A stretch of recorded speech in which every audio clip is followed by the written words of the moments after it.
the PS5 getting a price hike? Does the new PS5 update make your PS5 worse? And is the PS5 Slim canceled? How's it going, everyone? Welcome to PSReady, the channel all about PlayStation. In today's video, we are talking about all the biggest news stories from the world of PlayStation. And if you like it and you want to see more, help me out by subscribing and set your notifications to all. And also down in the description, I have a ton of links to controllers, SSDs, TVs, monitors, headsets, any accessory you need for your PS5. I have a link for it down in the description. So if you want to help me out, use those links to pick up anything you buy because I get a little bit of a kickback. So we're only a year and a half into the PS5's life cycle. Sony has finally given us pretty much every big update that we have wanted for this thing, going all the way down to 1440p support. But even though we're not even 2 years into this thing's life cycle, a lot of the big websites are reporting that we are losing features on the PS5. Now, we've seen this happen with other consoles like the Vita and the PS3, where as time goes on, the features that are used less and less just get removed in software updates, and no one really seems to care. And despite what all the big websites reporting on this want you to believe, yeah, this is exactly what's happening here with the PS5. So you might not even know that this is a feature in the first place, but basically every PS5 so far has shipped with a feature called Accolades. And if a game supports it, basically if you play an online multiplayer match with someone and you really like how they're playing, you can give them an accolade. And as far as what that is, it's basically like a participation trophy. The only real way you could know how many accolades someone has is by checking their PSN profile. And the only 3 ways you could get an accolade were by being voted on for being helpful,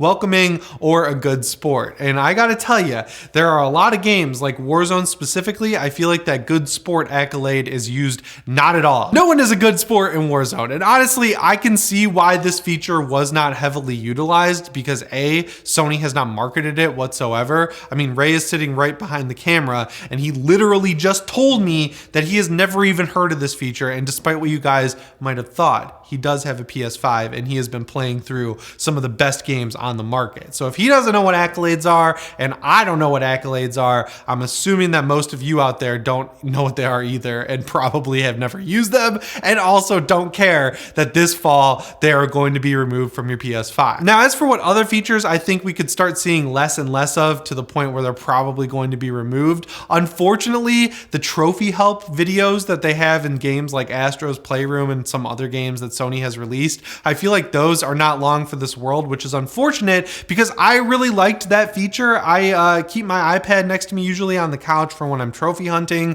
or looking up a side quest that I just can't figure out, or I'm trying to find a collectible or something like that. But having it built into the game, I remember it specifically with Astro's Playroom. The first time I used it to get the last trophy I needed, I was like, whoa, this is actually super useful. But honestly, as cool as it is, I haven't really used it all that much since then, and I feel like a lot of other people are in the same boat. Do I really care though? No, not really. This feature doesn't seem like anything crazy, and honestly, I don't think the vast majority of people with a PS5 even knew it was there to begin with. But one feature that they've really taken away from people that I think they need to start working on is if a game was offered on the PS4 version of PS Plus and then it gets a PS5 version in an update, Sony needs to just pay the money or figure out some way to make sure that PS Plus people who got it on PS4 are able to get that upgrade for free if it's offered for people who bought the game as well. I know Square Enix, when Final Fantasy VII Remake Integrate came to PS Plus, they were like, no, people aren't getting this free upgrade because they're not paying for this game. They're getting it for free. And it's like, no, you're not getting it for free. You're getting it alongside a subscription that you're paying for. And if you stop paying for that subscription, you stop getting access to the game. So to me, you're paying for the game in just a different way. And making it so people who bought the game for like a la carte are able to upgrade for free, but people who got it through PS Plus can't. That's just super petty and honestly seems a little bit weird. And it just keeps happening. Like obviously with Square Enix, you knew it was going to happen. They're like the kings of nickel and diming people on their games. But now with What Remains of Edith Finch, a game that was already available on PS4 and is now getting a PS5 upgrade, they're making it so you have to pay for this upgrade if you got the game on PS Plus. And to me, I just personally think that's bullshit.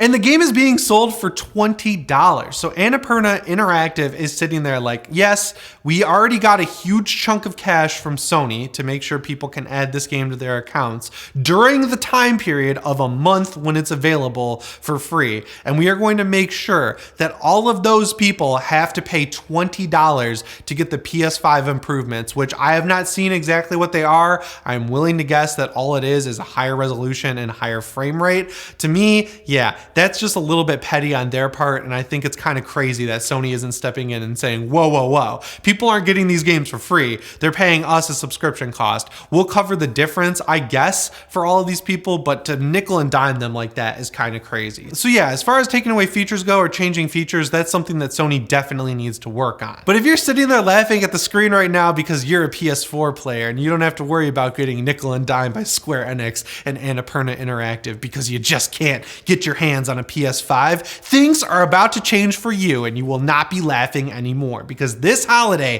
Sony is finally doing something serious and increasing the stock of PS5s that are going to be available for people to pick up. Now, if you've been watching the channel for a while, you'll remember that they said this last year, and by the time the holidays started rolling around, it was just as hard to get a PS5, if not harder, than it was the year before. But people have been reporting down in the comments, and I actually just talked to a guy at Midsummer Scream this weekend who watches the channel. He was super nice. He said it's seeming easier to get a PS5 than it was before. I feel like this holiday could be the time where it's not going to be like a walk in the park to get a PS5, but it's not going to be completely impossible to the point where you have to pay a scalper $750 to get one. This all came out of an earnings call where Sony basically said, yeah, game sales are down and so are console sales because we can't make enough consoles to meet demand. The reason game sales are down is just because there aren't that many games releasing in 2022. Xbox had the same issue and people were like, oh, no one's buying Xboxes, which is crazy because the hardware sales as a whole are the best they've ever been for Xbox.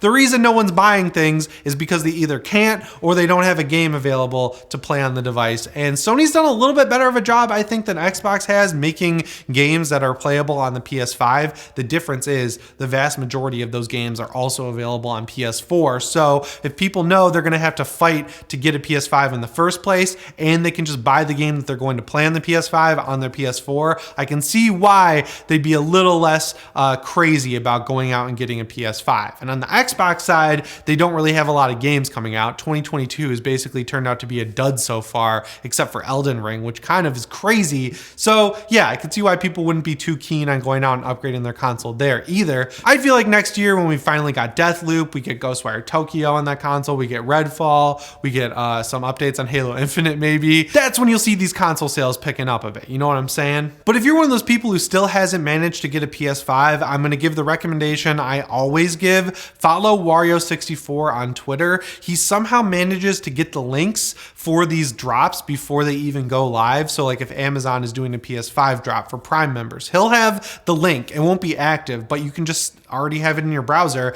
be logged into Amazon and sit there and refresh it over and over again when the clock strikes whatever hour, and you'll have that much better of a chance of beating a bot than you would if you waited for the link to go live, you search the PS5 on Amazon, and then realize that it's already sold out by the time that it took you to type all that info in, you know, like a span of 3 to 4 seconds. Also, you can take advantage of stuff like Best Buy Total Tech. That was a lot better of an option where you could just use it to get a PS5 and then cancel the service. Now they're making it so that you have to pay for it for a year and you can't refund it. Walmart has Walmart Plus, which is basically like a grocery delivery service, but they also make it easier to buy a PS5 if you have Walmart Plus. I don't know. I wouldn't subscribe to any of this stuff except for Amazon Prime, which you're probably subscribed to already. I feel like the benefit with Prime is actually worth subscribing for between all of the movies you get on Prime Video and also the 2-day delivery, and then you'll have a better chance of getting a PS5. Walmart Plus, don't subscribe to that. Total Tech, I don't think is worth it either. I would try Amazon Prime, but I think your best option is just follow Wario64 and wait for these links to just show up on his Twitter, and then do Sony Direct or another storefront that's selling it without a subscription. But if you're one of the people who's like, I don't know, I think I'll just wait for the PS5 Slim, I think you should be trying to get a PS5 now, because not only is it looking like the PS5 Slim release date is getting pushed farther and farther into the future, Sony is officially looking into raising the price of the PS5. The reason this is coming up is because that earnings call I just talked about, that's happening at the same time as Meta or Facebook or whatever the hell you want to call it. They're raising the price of the Oculus Quest 2 by $100. But during the earnings call, that question came up for Sony, obviously, because they're feeling the same squeeze on the PlayStation 5 as a console that they're basically breaking even on. And the person on the call basically said, yeah, as far as price increases go, we're not going to commit to anything, but we're also not going to say that we're not doing it. So the fact that they're not willing to commit to anything basically means that, yeah, there have been internal conversations at Sony about increasing the price of the PS5. And honestly, if you look at the price shakeout of this thing, it's easy to see why. I have heard on multiple occasions from people behind the scenes that the PS5 digital was always meant to be a $450 at the minimum device. But when Xbox announced the Series S, which is an underpowered console compared to the digital PS5, I know, but they also announced it at a price point of $300, and then the Series X is $499. That basically forced Sony's hand because they did not want a repeat of the PS3 generation. So with the PS5 having the split of $400 and $500, I could see why Sony is potentially sitting there thinking about a price increase. The highest I could see it going would be a $50 total increase, so that you're paying $450 for the digital and $550 for the PS5 disc edition, or maybe $600 for the PS5 disc edition and $500 for the PS5 digital, because that digital one, that's causing the issue, right? Just because they took out the disc drive, that is not $100 savings for them on each console. I would honestly guess that's like a $1 or $2 savings for them on each console. So if they're just breaking even on that disc edition,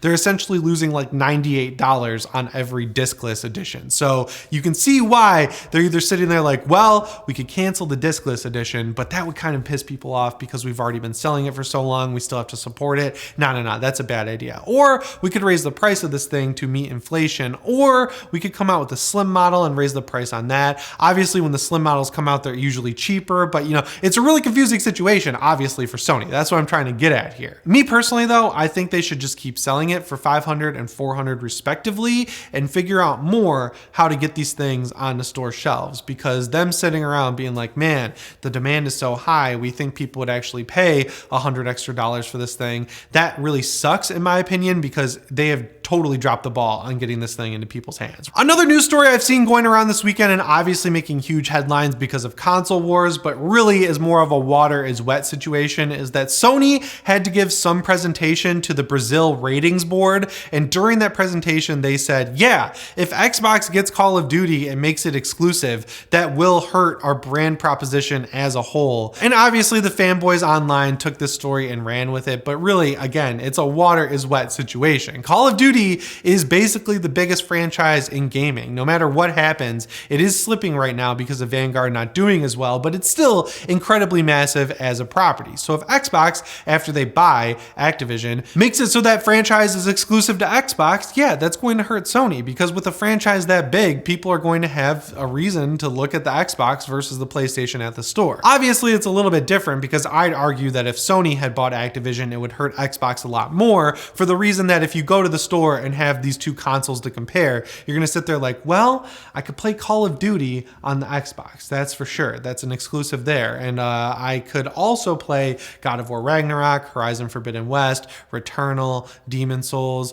Deathloop, Ghostwire Tokyo, Spider-Man Remastered, Spider-Man 2, Spider-Man Miles Morales. Like, the list is a lot bigger on the PlayStation side of alternative games to play to Call of Duty than what you have on the Xbox side. And also, from what we've heard, Sony is aware of the fact that they don't really have any first-person shooters. But we also know that Guerrilla is working on another game that's not in the Horizon franchise, and it's also not going to be in the Killzone franchise. People don't really know what it is, but they did hire the guy who basically turned around Rainbow Six Siege to work on it, so obviously people are assuming that it's going to be a hero shooter or a competitive shooter like Rainbow Six Siege of some sort. My bet's on SOCOM personally. That's a franchise I feel like Sony would have a really easy time reviving if they made it gritty and cool. They can make it like a mix between Ghost Recon Wildlands and Rainbow Six Siege, and it would probably do pretty well. Of course, Zipper Interactive is shut down, so if that IP moved over to Guerrilla, it really wouldn't be that weird. But yeah, in the first-person shooter zone, I think Sony can do a whole lot there, but either way, I don't think they're ever going to make anything that's as competitive as Call of Duty,